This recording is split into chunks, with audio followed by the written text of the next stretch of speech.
সবাইকে ধন্যবাদ আমার আবার খবর দিকে লক্ষ্য রাখার জন্য। কয়েকটা দিন মেঘলা আকাশ দেখতে দেখতে আমরা সত্যিই কিন্তু ক্লান্ত। প্রত্যেকেই চাইছে কবে রোদ উঠে। কারণ এই শীতের সময় বর্ষাকালের একটা আবহাওয়া সত্যি কিন্তু কেউ পছন্দ করছে না। বিশেষ করে প্রত্যেকটা বাড়িতে ঠান্ডা লাগার একটা প্রবণতা তৈরি হয়েছে, বাচ্চা থেকে বড় প্রত্যেকের। সাথে জ্বর তো লেগেই আছে। এই আবহাওয়ার পরিবর্তনের জন্যই কিন্তু দায়ী। এই যে এখন দেখছেন প্রায় কিছুটা মেঘলা আকাশ, সাথে হালকা গরমের অনুভূতি। আর কয়েকটা দিন পরেই কিন্তু অসম্ভব ঠান্ডা পড়বে আমাদের দক্ষিণবঙ্গ জুড়ে। ফলে এই যে আবহাওয়ার পরিবর্তন, তাতে কিন্তু বাচ্চা থেকে বড় প্রত্যেকে কিন্তু দেখবেন ঠান্ডা বা জ্বর সর্দি কাশিতে ভুগছে প্রত্যেকটা বাড়িতেই। আপনি ওষুধ খাওয়ালেও দেখবেন কমছে, আরও কয়েকদিনের মধ্যে ফিরে আসছে ঠান্ডা লাগা। কিছু করার নেই, কারণ প্রকৃতির এত পরিবর্তন কোনোভাবেই সম্ভব নয় মানুষের পক্ষে সহ্য করা। চলুন শুরু করি কী হতে চলেছে আগামী কয়েকটা দিন আমাদের পার্শ্ববর্তী এলাকার আবহাওয়া।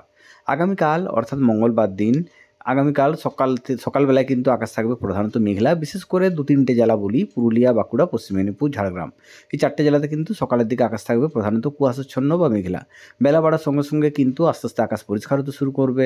একদম পরিষ্কার আকাশ না হলেও মাঝে মধ্যে মেঘের দেখা মিললেও পরিষ্কারই কালকে কিন্তু মোটামুটি রোদের দেখা পাওয়া যাবে সারাটা দিন জুড়ে। বিশেষ করে সবথেকে ভালো আবহাওয়া থাকবে কলকাতা বা তার সংলগ্ন এলাকাগুলোতে। কারণ কলকাতা বা সংলগ্ন এলাকায় একদম সকাল দিকে কুয়াশাচ্ছন্ন ভাব থাকলেও বেলা বাড়ার সঙ্গে সঙ্গে কিন্তু আকাশ থাকবে একদম পরিষ্কার মেঘমুক্ত নীল আকাশ অনেক দিন পর। কারণ এই কয়েকটা দিন প্রায় 3-4 দিন হয়ে গেল মেঘলা আকাশ দেখতে দেখতে বা বৃষ্টি দেখতে দেখতে কিন্তু সবাই নাজেহাল। সবাই চাইছিল একটু মুক্তি পেতে, কিন্তু কালকের থেকে মুক্তি পেতে চলেছি আমরা। কলকাতা সংলগ্ন এলাকায় কিন্তু আকাশ থাকবে একদম পরিষ্কার একটু বেলা বাড়লেই। আমাদের 4টে জেলা পুরুলিয়া, বাঁকুড়া, পশ্চিম মেদিনীপুর, ঝাড়গ্রাম 4টে জেলাতে কিন্তু সকালের দিকে কুয়াশাচ্ছন্ন বা মেঘাচ্ছন্ন ভাব থাকলেও আস্তে আস্তে বেলা বাড়ার সঙ্গে সঙ্গে কিন্তু পরিষ্কার আকাশ থাকবে দক্ষিণবঙ্গ জুড়ে, পুরো দক্ষিণবঙ্গ জুড়েই। মাঝে মধ্যে মেঘের দেখা পাওয়া যাবে এই 4টে জেলাতে, অর্থাৎ পুরুলিয়া, বাঁকুড়া, পশ্চিম মেদিনীপুর, ঝাড়গ্রাম। বৃষ্টির কিন্তু কোনো সম্ভাবনা নেই। ফলে চাষের যেটুকু কাজ বাকি ছিল হয়তো অনেকটা ক্ষতি হয়ে গেল প্রত্যেকেরই। কিন্তু চেষ্টা করুন এই কয়েকটা দিনে মোটামুটি যতটা সম্ভব তুলে ফেলার ধান। আপাতত বৃষ্টির কোনো সম্ভাবনা নেই আগামী 10-12 দিনে। তাও চেষ্টা করুন যতটা সম্ভব মাঠের ধান বাড়িতে ফিরিয়ে আনার। কারণ কয়েকটা দিন পরে কী হবে বলা মুশকিল, কারণ এত প্রকৃতির পরিবর্তন হচ্ছে। কবে বৃষ্টি হবে না হবে, অন্তত আপাতত 10 দিনে বৃষ্টির সম্ভাবনা নেই। কিন্তু তারপরে যে কী হবে সেটা বলা কিন্তু এখন থেকেই মুশকিল।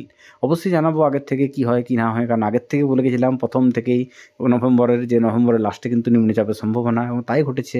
এবং তাতে যে বৃষ্টি হলো তাতে কিন্তু প্রত্যেকেরই কম বেশি ক্ষতি হয়েছে, বাড়িতে বা ধান থেকে শুরু করে সবজি প্রত্যেকটা কিছুরই। চলুন শুরু করি আগামী কয়েকটা দিন কেমন থাকবে আমাদের পার্শ্ববর্তী এলাকার আবহাওয়া। আগামী কয়েকটা দিন অর্থাৎ বুধবার থেকে কিন্তু একদম পরিষ্কার নীল চকচকে আকাশ দেখতে পাবেন প্রত্যেকটা জেলা থেকেই, এবং ঠান্ডার বৃষ্টির কোনো সম্ভাবনা নেই। বুধবারের পর থেকে আমাদের দক্ষিণবঙ্গের কোনো এলাকাতেই আপাতত 10 দিন কোনো বৃষ্টির সম্ভাবনা নেই। এবং যত সপ্তাহের শেষের দিকে এগোবেন অর্থাৎ বুধবার, বৃহস্পতিবার, শুক্রবার, শনিবার, তত এক ধাক্কায় প্রত্যেকদিন 1-2 ডিগ্রি করে তাপমাত্রা কমবে। এবং এই সপ্তাহের শেষের দিকে বা পরের সপ্তাহের প্রথমের দিকে কিন্তু অসম্ভব হাড় কাঁপানো ঠান্ডা পড়তে চলেছে পুরো দক্ষিণবঙ্গ জুড়ে, এটুকু বলতে পারি। আমি যেটুকু দেখতে পাচ্ছি অসম্ভব ঠান্ডা পড়ার সম্ভাবনা শনিবার রবিবারের পর থেকে দক্ষিণবঙ্গ জুড়েই। আপাতত বৃষ্টির সম্ভাবনা কোনো কিছু নেই, ফলে আকাশ থাকবে একদম পরিষ্কার। যত দিন যাবে ঠান্ডার অনুভূতি কিন্তু বাড়বে। সবাই ভালো থাকুন, সুস্থ থাকুন।